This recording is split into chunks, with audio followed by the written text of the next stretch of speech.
Should you tell your ex how much they hurt you during the breakup? That's what we're going to be talking about in this video.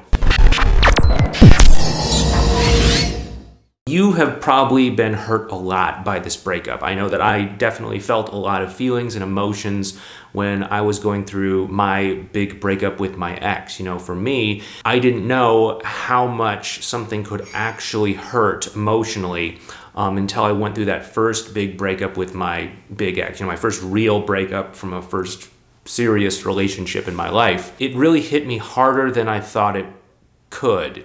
It was almost impossible for me to function throughout a normal day during the whole period immediately after that breakup. I could barely concentrate.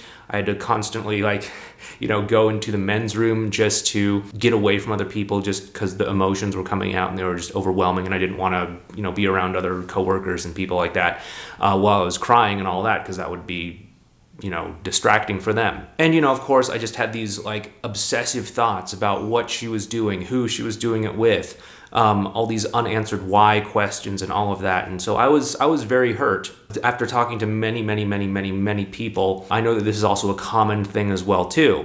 So that brings up the question, should you tell your ex how much they hurt you? And before we get into this, I just want to let you know that you can go ahead and do whatever you want to do. Okay, there's no, you must do this, you must not do that. I am a firm believer that, go ahead and do whatever you want to do with life. Just be prepared for the consequences of whatever you want to do. There are no hard shoulds or shouldn'ts or anything like that in life. We are all free to make our own choices and carve out our own destiny.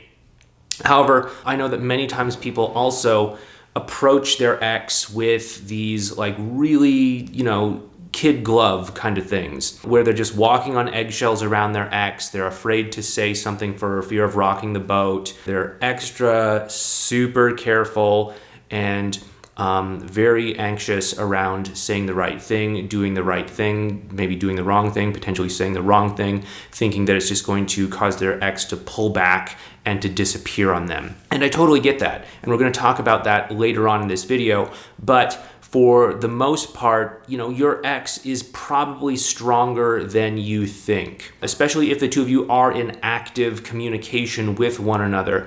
They are probably stronger than you think in terms of what they can actually, take on and support and hear from you without actually shutting down. What I want to say is that it could be okay for you to actually do this, for you to actually talk to them and to let them know, hey, what happened, it hurt me a lot. This is my experience. Now, as you do this, though, you want to make sure that you're doing something to actually contribute to the emotional connection.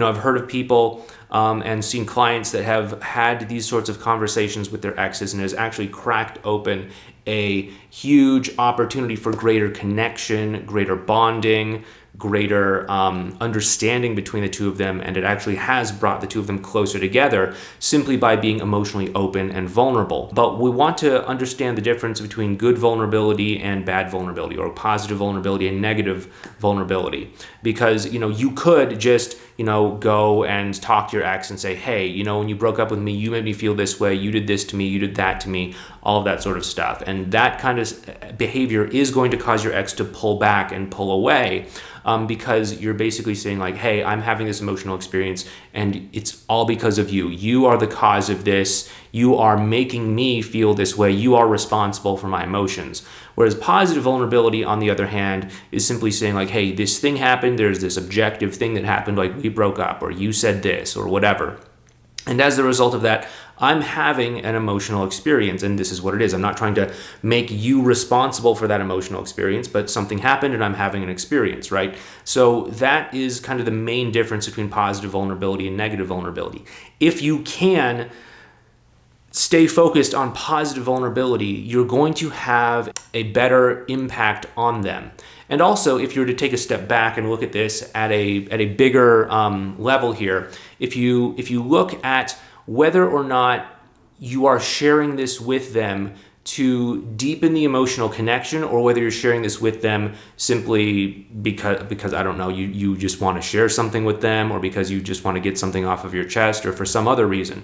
But if you're actually doing this for the purpose of creating more connection with you, this can be helpful, because many times we have these just surface level connections with people in our lives, and we pretend that everything is okay. We pretend that everything is perfect. We pretend that everything is just fine, but really it's not. And when we have this pretense, this veneer of everything being okay, it actually stops us from being able to connect with someone emotionally, because we're not seeing the actual emotional side of the other person. And so when you come forward through an act of positive vulnerability and share, like, hey, actually this breakup has been kind of difficult for me because of this, or this is what my experience has been, and you do it in a positive way where you take ownership for your own emotional experiences and don't try to blame it on them, then that can actually create a deeper level of connection between the two of you. So you want to be very careful about this, and you want to understand exactly why you might be sharing with your ex